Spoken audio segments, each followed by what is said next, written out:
should start right up.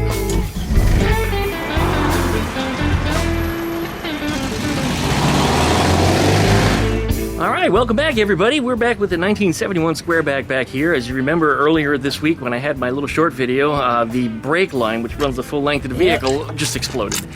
And I tried to crimp it shut to attempt to stop the fluid from leaking out everywhere, and it broke into a bunch of different pieces, so it's pretty rough. I was worried I had to order up a new piece, but when I started looking around the garage, I found another usable brake line. I took a measurement on it, it is correct. It also happens to have the right shapes because it probably came off of a Beetle. But this line works on not only a Beetle, but also Carmangia things, Type-3, as well as late bay window buses, which is rather interesting. But we're gonna replace this sucker today. We're gonna try to get these brakes bled, and if we get lucky today, we're gonna try to take this thing for a test drive. Now that was a cop, and this car is not registered nor insured, so don't tell anybody. Anyways, likey, comment, subscribe. Don't forget to plug the dingle bells to get updates every time I upload a video. Check out duckshit.net for all my different social media links, and we'll be back right after that intro.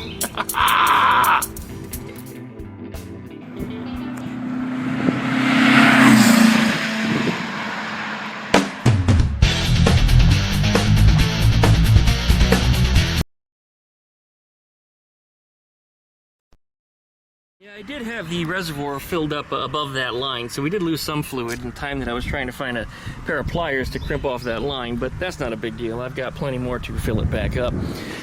The line, however, well, I started pulling things apart in here, and you can see it right there where it runs through the chassis, and it runs alongside the tunnel. It goes underneath that little barrier wall, and then on the other side here, it's under the carpet. You can see a little bit sticking out through there. But the carpet is bolted down with the seat because these are custom seats. These are not ones that are just going to slide out easily. So this seat is kind of going to be in my way. Unless I fully remove it, and that's probably going to be the best way. But we're not going to video document as much of this as I would like to because it's really hard for me to move around in here, let alone try to set up a camera. So I'm going to give you little bits and pieces of work as we get things accomplished on here and show you what's going on. But yeah, check this out. These are the pieces that were breaking off of it as I was trying to crimp it. There it is, rolled up. It looks a little wet, so I guess it's still leaking a little tiny bit, but I pinched the end of it and then tried to roll it. So, whatever it's worth, it did seem to keep some of the fluid in. All right, well, here's the other end. I could literally just cut it or rip it out. It's probably, in fact, I bet it'll, yeah, matter of fact, look at that. It just broke, just like that. Broke. That's how bad this line is. And it's not much of a surprise because this car is a leaker. It leaks pretty badly right through the freaking roof. And you know what else I discovered while I was over here getting ready to jack up this wheel so I could disconnect that line is, see if I can make it do it. In fact, you can hear him inside the fender. But that little hole right there, hornets were going in and out of it.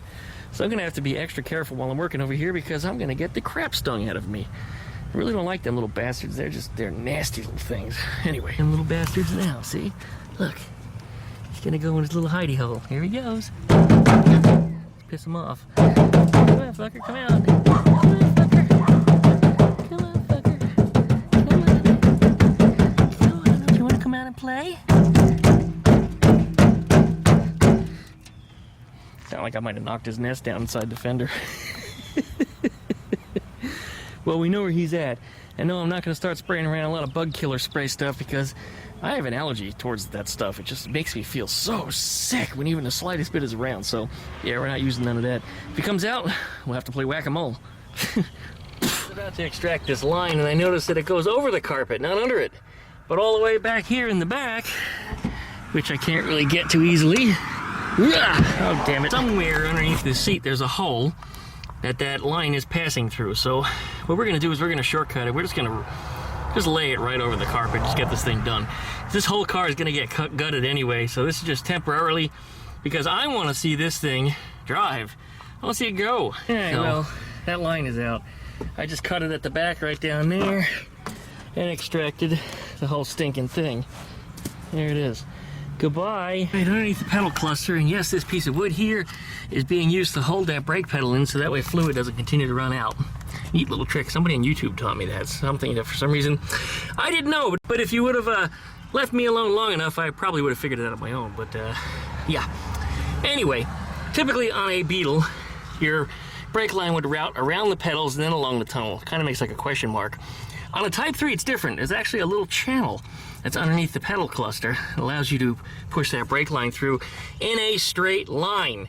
That helps tremendously when installing these things. However, if you look at all the dirt that's under there, there's 50-something years of dirt caked into that little channel, and it took a lot of digging it out with screwdrivers and probes and things until finally I was able to get it clear enough to be able to pull out or pull through the brake line to where it's at. Now that it's this far, hopefully it's not going to be too much harder, because it goes pretty much a straight run all the way to the back, where it's going to run underneath the back seat over here. And then it has a small turn where it goes up and out. And once we get to that far, I think we'll be in good shape. But anyway, that's where we're at. Keep pushing. The rear section of the brake line is installed. You can see it there. I can't get the bolt back in the T though, so where that sits is where it's going to be, which is a little willy-nilly, but again, this is all temporary. It's all coming back out again soon. There's our line coming through under the back seat. I need to bend the contour on it a little bit to make it a little more neat, but that got it into place. There it is behind the front seat. And then lastly, up here, it's running back around the route that it's supposed to up under the pedal cluster. Now the front is attached also, so I can pull this piece of wood back out because it shouldn't leak anymore. And let's show you what we have up front. Up front here is where our master cylinder lives. And, well, nice shot. Here you go. Got a light and everything. There's the line coming out. Yes, I'm going to put a rubber gogie on it. Runs right up into the master cylinder. So that line should be good. And of course, we just released that piece of wood and it does not appear to be leaking. So, all good news.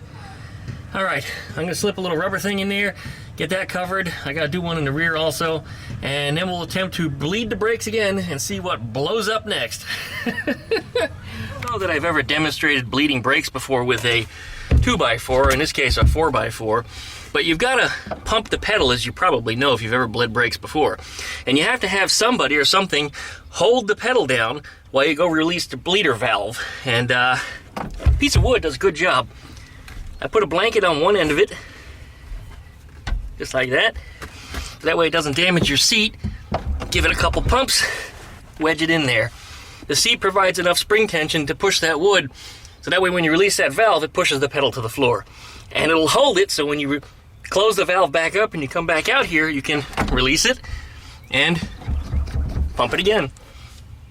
Simple as that. All right, well, it rained a little bit out here.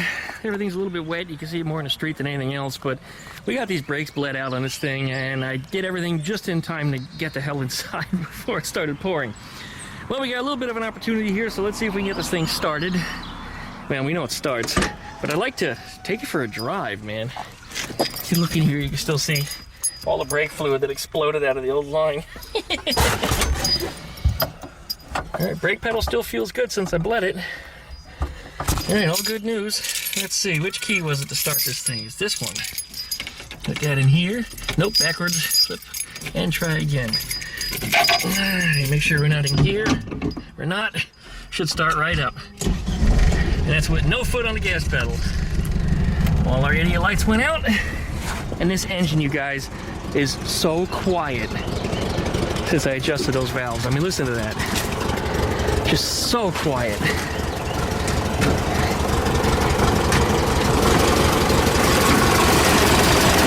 It might be about the quietest air-cooled engine that I think I've ever owned. Although technically, I guess I don't own it yet because I still don't have the paperwork, but Ruby was about this quiet too when I first got her, but she didn't have the stock air cleaner on, which makes it even quieter yet. Ruby had dual carburetors, but yeah, this thing, she purrs, that's for sure. All right, well, we'll give her just a minute to warm up, although I think with the fuel injection, she'll probably be just fine. And then we're gonna take her for a ride. There's her hubcap in there. I still have the caps off from when I bled the brakes out. Bleeding the brakes, there was nothing dramatic. I mean, I didn't even bother showing it. It wasn't hard. And I didn't even bleed the front out because, well, the front's on a different circuit than the rear. And the master cylinder reservoir on the driver's side The master cylinder reservoir on the front actually never went completely dry either, so that was all a good thing. Anyway, all right, here we go. Gotta get out our blocks, which I don't think I ever really needed. I put them in there anyway, just in case the e-brake decided to fail. Because I don't know this car. It's new to me, which means trust nothing, right? Get these things all out of here. Come on, get out of there. Go, we got one more. Yeah. All right. Here we go. I can still hear that fuel pump. Good news. All right, here we go. Here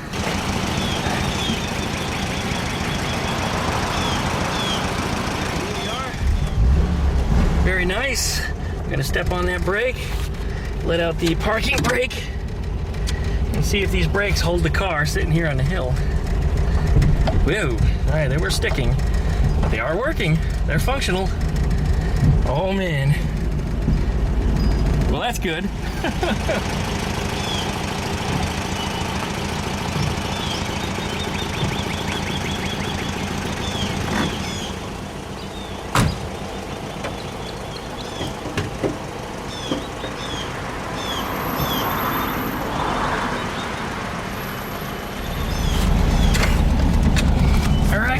For a ride. Yes, that windshield is very, very dirty. Just gonna go around the block one time real quick.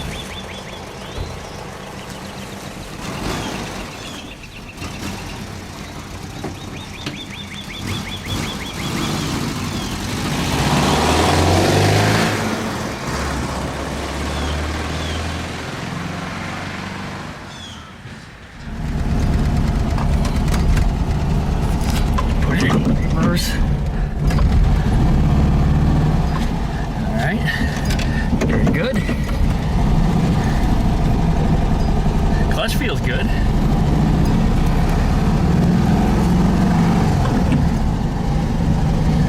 She sounds good under power. Feels a little weak though. Wonder if all the cylinders are firing properly.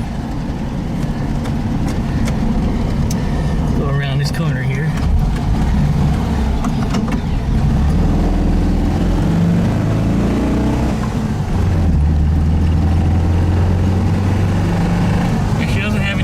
Sounds like she's got an exhaust leak too. At least the valves aren't tapping, right?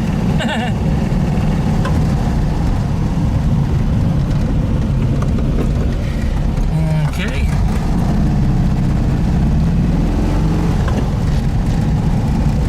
What we're gonna do is we're gonna actually go off-road. Because remember, we were seeing a lot of cops in the neighborhood, but if we're off-road, then technically we're not under the same laws as the road, right? There we go. Well, now she's running better. She just needed to warm up a little bit. Oh wow, the hood's trying to open. I better not go too fast. I didn't think about that, but that hood latch doesn't hold that hood down. That could have been bad. We could have really messed up the hinges. Maybe even busted the windshield. Yeah, it just could have been awful. Somebody dumped a bunch of rubbish back here. That wasn't there earlier. Huh. Okay.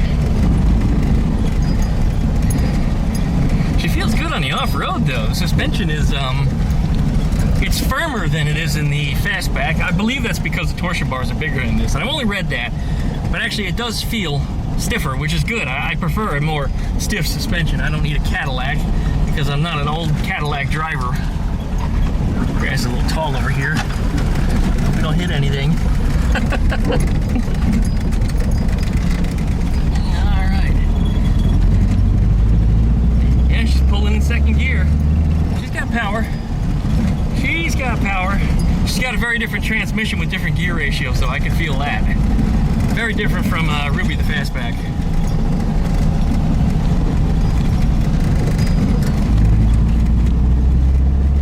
Pulling hard in second gear. I might have just needed to warm up too. Gee, I don't know. She seems fine now.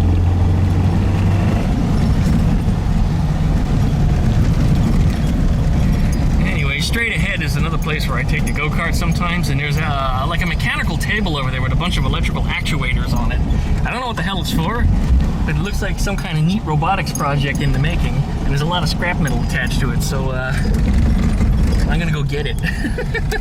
Because now I've got a Squareback with a trunk. Hopefully it'll fit in there. Again, pulling hard in second gear, man. The holes there. These are holes. Whoa, those are holes. Whoa. That wasn't too bad.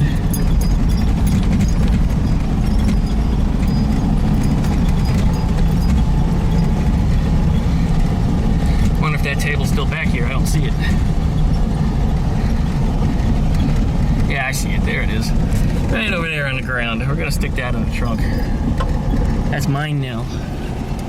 Anyway, I got no idea what the hell this thing is. It wouldn't fit in the trunk. I thought it was a little smaller than it is, but it's not. So anyway, here's the actuators. They say 24 volts on them. Bummer. Won't work too good on 12 volts on a car. At least it'd be kind of slow anyway. And then that louvered panel, no idea what it's from. Just laying here in the tall grass, so I guess it's scrap metal, or maybe I can cut a few good pieces of louvers out of it. Anyway, it looks like there's even lights on it. I have no idea what the hell this thing is. Oh, well, something to cut up. Awful lot of angle iron. Can't waste that. Okay, well, let's go. Alright, here we go. I'm gonna take it easy because that stuff on the roof is not tied down. Don't need it blowing open like the hood wants to do anyway. Yeah, you can still see the hood's kind of doing that. I'd say we hit about 20 miles an hour, 25, and it's gonna go up. Had some spectators come through the gate over there a little bit ago to see exactly what the hell I was doing. But, you know, I'm not causing any trouble. In fact, what am I doing? I'm cleaning up rubbish. I'm not against the law to clean up trash. And there's no signs that say no trespassing. I've been back here a million times.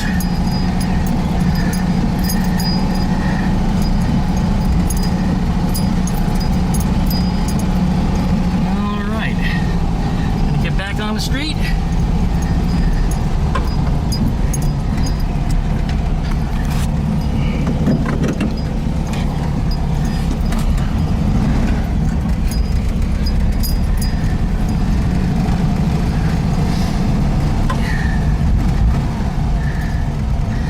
I have a stop sign. You don't, dummy. And then he makes a right turn. Idiots. I tell you what.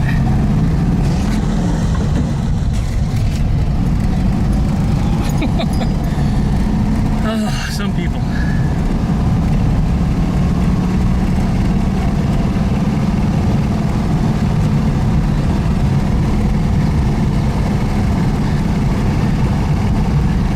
That windshield is filthy.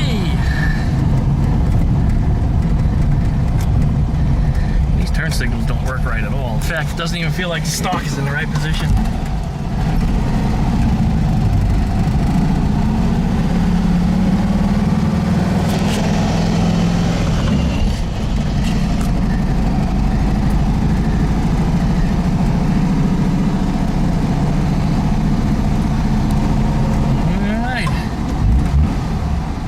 We made it back. I say overall we probably did about 3/4 of a mile. I mean, that's not bad, right? Got the power to climb right up the driveway. Perfect. E-brake on. Put it in gear. Shut her off. We made it. Good old lemon. This is gonna be a good project. That's for sure.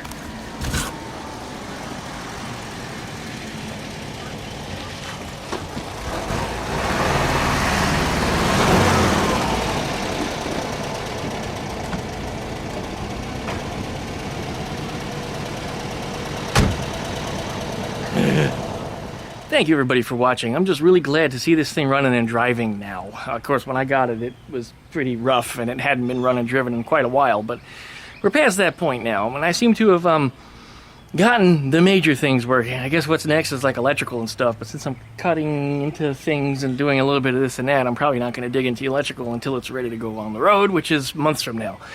But still waiting for some paperwork on this thing so I can get it legally registered and insured under my name. I am insured, so don't think I'm not. I do have insurance policy that covers any car that I drive that's not mine. Believe it or not, it actually does do that. Most policies do, so check yours if you don't think it does, but at least it does in this state for what I've paid. It includes rentals. If I get a rental and I crash it up, I don't have to worry about their insurance. Mine will cover it. They don't cover the loss of use, though, but that's another story. Anyway, this is not about insurance. It's about this thing. It's a promising project. So what we're going to do next is we're going to work on the chassis, which is behind me over here. Do a little more cutting and welding on this thing, trying to get that thing back in one solid piece, so that way I have it the way that I want it, including that transmission, figuring out where it's going to go. Although that transmission may wind up going into the fastback chassis instead, and then dropped on top of here. I haven't decided how I want to do that yet. And I don't even know if I want to keep the subframe. There's still a lot of things that I've been thinking about, and I've got a lot of ideas as far as this is concerned. It's one of the reasons why the Beetle Pan is still on here. It's still playing with a lot of different thoughts and a lot of different suggestions coming from other people, including the ones, probably the most important ones, the people that have actually looked at this thing, seen it with their own eyes, and understand how this thing is going together and how the components are shaped and how they're oriented. But anyway, I'm doing too much talking. I'm done for today. I'm tired. I'm sweaty. The humidity came way up after the rain. It's probably about 85 degrees out here. It is just awful. And I'm sure it's freezing cold where you're at, so I'd rather have the cold weather right now. I'd rather be freezing, believe it or not. It's sweating stuff is just not for me. I'd rather wear a proper hoodie or something and you know, yeah, anyway. I'm exhausted. Time to go inside, time to make dinner for the chickens and I, and Boomer too. Don't forget Boomer.